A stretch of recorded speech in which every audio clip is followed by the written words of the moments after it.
Hey guys. Ok.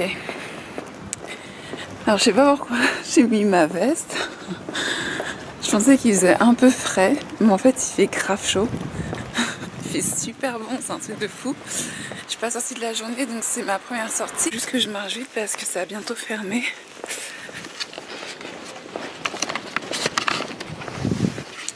Voilà, j'ai commencé par le panafricanisme. Alors qu'est-ce que c'est le panafricanisme ? Le panafricanisme, c'est le fait de penser que de par l'histoire, la communauté africaine qui a été divisée peut devenir une force.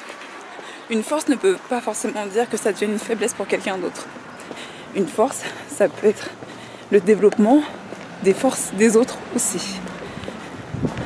C'est-à-dire que plus une nation est forte et riche, et plus elle peut aussi impacter les autres positivement.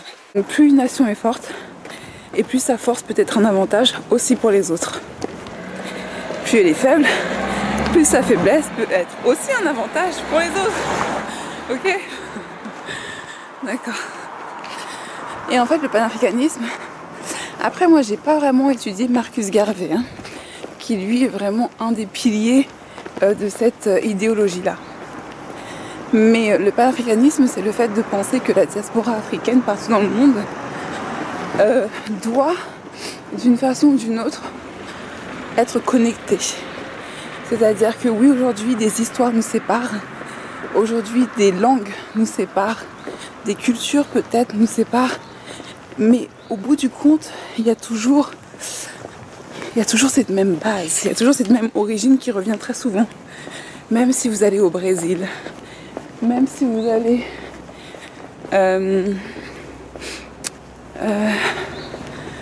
en Inde, même si vous allez en Amérique du Sud, même si vous allez aux États-Unis et vous allez en Afrique, il va y avoir quand même quelque chose qui va faire que vous vous sentez connecté aux gens alors que vous n'avez pas forcément connu cette culture. Ok ? Et en fait, être panafricaine ou être panafricain aujourd'hui, c'est le fait de comprendre que ce qui importe le plus, c'est la solidarité. Et ça, c'est dur pour beaucoup de gens qui veulent à tout prix réussir. Et c'est bien, il faut être ambitieux dans la vie, qui veulent à tout prix réussir, mais qui se disent panafricains, mais ne peuvent pas s'empêcher de vouloir enfoncer quelqu'un s'ils le peuvent, ok? Et ça, c'est pas du tout une des valeurs du panafricanisme.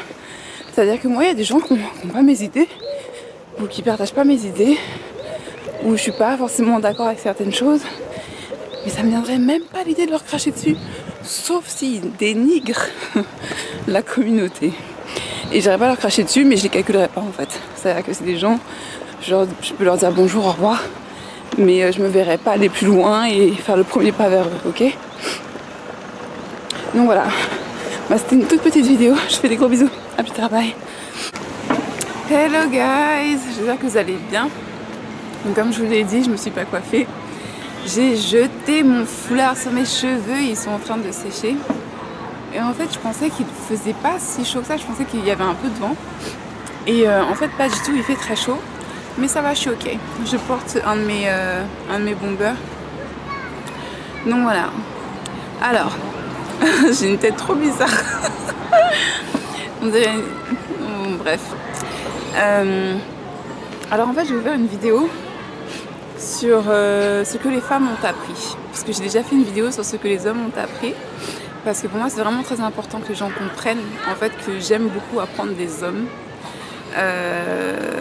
Les hommes ont une perspective qui est différente de la nôtre, de par la construction sociétale dans laquelle on vit. Mais les hommes font partie de la société, quoi. Donc les écouter c'est bien. Et c'est aussi bien qu'il y ait un échange entre les hommes et les femmes et que les hommes aussi soient prêts à entendre certaines choses des femmes qui sont sûrement désagréables mais qui sont vraies et qui sont essentielles en fait pour notre développement et l'avancement en fait. Donc tout ce que je dis en fait en général, je vais être claire avec vous, moi je pense toujours à la diaspora entre guillemets, mais en fait ce que je dis c'est tellement essentiel pour tout le monde que tout le monde peut se retrouver dedans. Il n'y a pas de... En fait, ce que je dis, c'est tellement des bases de la vie, ce que je partage, c'est tellement des visions qui, je pense, sont assez généralistes, qui font que beaucoup de personnes peuvent se retrouver dedans. Mais c'est vrai qu'en général, j'ai tendance à vraiment avoir un focus sur la diaspora. Et voilà. Donc, j'ai 5 points sur ce que les femmes, les vraies femmes, pas toutes les femmes, hein. Moi, j'écoute pas toutes les femmes. J'ai jamais écouté toutes les femmes. Ou quand j'écoute toutes les femmes, je sais reconnaître quels sont leurs points forts et quelles sont leurs faiblesses. Et j'ai déjà à bosser sur mes propres faiblesses, donc c'est pas pour apprendre des faiblesses des autres. Donc là, je vous parle vraiment des vraies femmes, des femmes qui sont accomplies psychologiquement, spirituellement, physiquement. J'apprends vraiment de ces femmes-là, ok? Et quand je dis physiquement, ne vous imaginez pas que je suis en train de dire oui, elle veut dire que les femmes ont surpoids, machin. Non. Je parle des femmes qui, même si elles sont en surpoids, ont appris à s'aimer telles qu'elles sont et ne cherchent pas à dénigrer une personne qui a eu... Voilà. Donc en fait, les femmes auxquelles j'aspire beaucoup, auxquelles j'aspire à devenir, ce qu'elles m'ont appris. Alors je sais qu'il y a des choses, ça va pas plaire à certaines, elles vont dire oui mais c'est cliché, oui mais machin, patati patata. Écoutez, c'est peut-être cliché pour certaines d'entre vous, mais ça reste des vérités. Ça reste des vérités au sein de couples qui sont fonctionnels, qui ne sont pas fusionnels ou qui ne sont pas complémentaires, mais qui sont fonctionnels, ok? Donc voilà, un jour je ferai une vidéo sur les couples fonctionnels, complémentaires et fusionnels. Un jour. Ça c'est un big dossier encore, donc il faut que je trouve le moyen de parler de ça rapidement et d'être assez claire dans ce que je dis. Il faudrait que j'y pense un peu plus, parce que je viens de vous le dire maintenant, mais c'est vrai que j'ai jamais pensé à faire une vidéo là-dessus. Ok. Donc en fait, moi les femmes, ce qu'elles m'ont appris, en premier, c'est à respecter les autres femmes. Respecter les autres femmes. Et respecter les autres femmes, pas seulement quand ça vous arrange, mais les respecter tout le temps. C'est-à-dire que même des femmes que vous allez considérer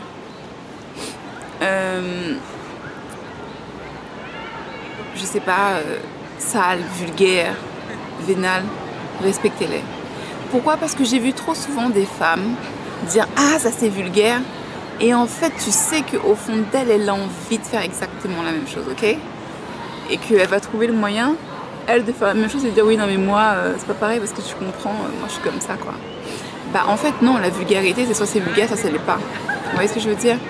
C'est-à-dire que oui, il y a certaines choses qui deviennent moins vulgaires selon un lieu dans lequel on est ou une situation et tout.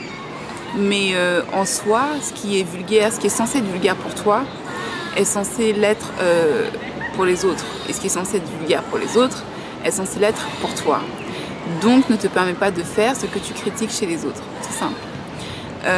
À respecter les autres femmes. C'est-à-dire que moi je respecte le fait qu'il y ait une multitude de styles de femmes. Il y a des femmes qui sont boyish. Moi je peux être super boyish, je peux être super féminine, je peux être super nerdy, je peux être super drôle, je peux être super gangsta, je peux être super vulgaire, je peux être super sexuelle, je peux être, si je suis avec un mec qui me plaît, hein, je suis pas sexuelle gratuitement comme ça. Par contre je suis quelqu'un de tactile, je suis quelqu'un de cool. Enfin, je pense être cool, mais je suis quelqu'un de tactile naturellement, mais ma sexualité, c'est vraiment quelqu'un qui m'attire et ça demande beaucoup, ok? Comme je l'ai déjà dit, j'ai été plus... Voilà, moi, je peux reconnaître une multitude de femmes en moi, Donc c'est vrai que j'ai beaucoup de mal à critiquer d'autres femmes sur des choses très futiles. Et c'est pour ça que je l'ai déjà dit dans une vidéo, j'ai beaucoup de mal. En fait, mon cerveau, il y a des points sur lesquels il ne se développe pas. C'est-à-dire qu'il y a des sujets, vous allez me poser une question, les sujets sont tellement bateaux pour moi que mon cerveau ne réfléchit pas à la question. J'ai aucune opinion, j'ai aucun argument. Un exemple, 2 exemples plutôt, la prostitution et le striptease. Ça, ce sont des sujets en tant que femme, je me verrais mal être ce type de femme, à aller bâcher les femmes qui font ça. Je sais pas pourquoi. Je pourrais, hein, mais je peux pas. Quand je vous dis je peux pas, c'est que j'ai physiquement pas la force, j'ai mentalement pas la force d'aller critiquer ces femmes-là. J'arrive pas. J'arrive pas à avoir une idée négative sur elles. J'arrive pas à me dire que ce sont les sous-femmes de la société. La même chose pour les femmes qui sont soumises, la même chose pour les femmes qui décident de rester mères au foyer, la même chose pour les femmes qui veulent tout gérer à la maison et qui préfèrent que leur mari pose les pieds comme ça, la même chose pour les femmes qui préfèrent que leur mari est une maîtresse et être au courant. Il n'y a pas de limite à ça. En fait, tant que vous êtes ok avec ça, moi je suis ok avec ça. Par contre, si vous venez vous plaindre d'une situation dans laquelle vous vous sentez confortable, là vous allez me saouler en fait. C'est là où les gens vont me saouler en fait, ok. Sinon, j'ai vraiment un respect total des femmes dans tout ce qu'elles sont, quoi. Il y a une vidéo que j'ai faite. Il faudrait que je la redemande à Daniel. Daniel, c'est la personne qui avait fait qui avait créé une organisation de volontaires. Et en fait, c'est avec eux que je suis partie au Kenya et en Tanzanie. Et c'est une fille qui a mon âge, en fait. C'est une fille qui a mon âge, qui vit en Angleterre. C'est une métisse. Et elle travaille avec Tina, qui, elle, est kenyane. Et qui a mon âge aussi. Ouais, mon âge, ou peut-être 1 an de moins, un truc comme ça. 1 ou 2 ans de moins. Ouais, peut-être 1 ou 2 ans de moins. Et en fait, on avait fait une vidéo. Moi, mon rêve, c'était d'aller rencontrer des Maasai. Et donc la première année au Kenya, il y avait des Maasai j'avais fait une grosse commande auprès des Maasai. Et la deuxième année, en fait, on est parti en Tanzanie. Et on est carrément parti dans un village Maasai. Mais quand je vous dis le village Maasai, c'est vraiment leur village, c'était à 2h30, 2 heures de la première route. Parce qu'en fait, là où ils étaient, il n'y avait plus de route. On est vraiment allé chez eux. Et donc, on a parlé avec un groupe de femmes. On a parlé de plein de choses, de la sexualité. On a parlé de l'éducation. On a parlé du monde extérieur, de quelle était l'image qu'elles avaient du monde extérieur. On a parlé d'énormément de choses, en fait. Et c'est vraiment intéressant. Et j'aimerais bien remettre la main sur ce truc-là. Et limite le traduire et le mettre sur ma chaîne YouTube. Ce serait trop génial. Et donc, en fait, je respecte toutes ces femmes-là. Et je vais choquer beaucoup de gens sur ce que je vais dire maintenant. Même... j'arrive vraiment à relativiser par rapport à beaucoup de sujets. Pourquoi? Parce que je me dis, si j'étais née, moi, dans une autre situation, avec une autre culture, qu'est-ce que je ferais? J'ai beau vouloir dire hey, je suis une big woman, moi, j'aurais pas fait comme ça. J'en sais rien. Je n'en sais rien. Donc, je ne juge pas. Je juge pas là-dessus, ok? Ce que les grandes femmes de ce monde ont appris, c'est que même quand ça fait mal, il faut savoir aimer. Et ça, les femmes, elles vont se dire, ouais, mais Madeleine, machin et tout. Non, c'est vrai.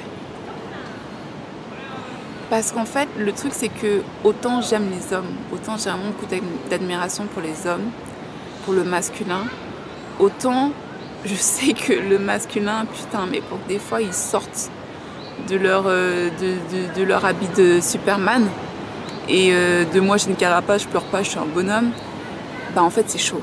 Ça demande énormément de maturité pour un homme d'arriver à ce niveau-là. Et en fait, des fois, heureusement que les femmes sont encore dans l'émotion pour rappeler aux hommes que l'émotion c'est ce qui fait vivre les gens. C'est pas les coups de poing, c'est pas la force, c'est pas le pouvoir, mais c'est les émotions. Ok? Donc les femmes accomplies, les grandes femmes de ce monde savent être dans leurs émotions. Pas dans leurs émotions toxiques, pas dans leurs émotions agressives, pas dans leurs émotions yang, mais vraiment dans les émotions yin, les émotions féminines, les émotions de la femme, les émotions qu'elle partage quand elle a un bébé dans son ventre, l'émotion qu'elle partage quand elle donne le sein à son bébé, l'émotion qu'elle partage quand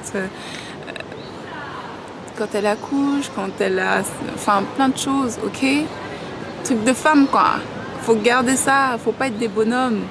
Moi, quand je suis partie en Suède et que la première chose que j'ai vue, c'était un mec qui poussait la poussette et sa nana derrière qui tirait 2 valises énormes, j'ai fait damn, non. Ah mon Dieu, j'ai fait, moi je veux pas ça. Ah, non. Il y a des choses, en fait cette image-là, vous allez me dire, c'est pas grave. C'est pas grave, mais... Ah, ma batterie, faut que je me dépêche. Bon bah je vais devoir me dépêcher et bâcler cette vidéo. Hein. Donc voilà, quand j'ai vu ça, personnellement, ça m'a pas attiré. Et il faut que les femmes restent dans l'émotion yin et qu'elles la partagent aux hommes. Et que ce soit pas inversement des deux ou un mauvais équilibre. Ok. La troisième chose, c'est prendre soin de son corps. Justement pourquoi? Bah parce qu'une femme, quand elle s'engage avec un homme et qu'elle est prête à donner la vie à des enfants, elle abandonne en fait, elle abandonne entre guillemets son corps à la relation dans laquelle elle est.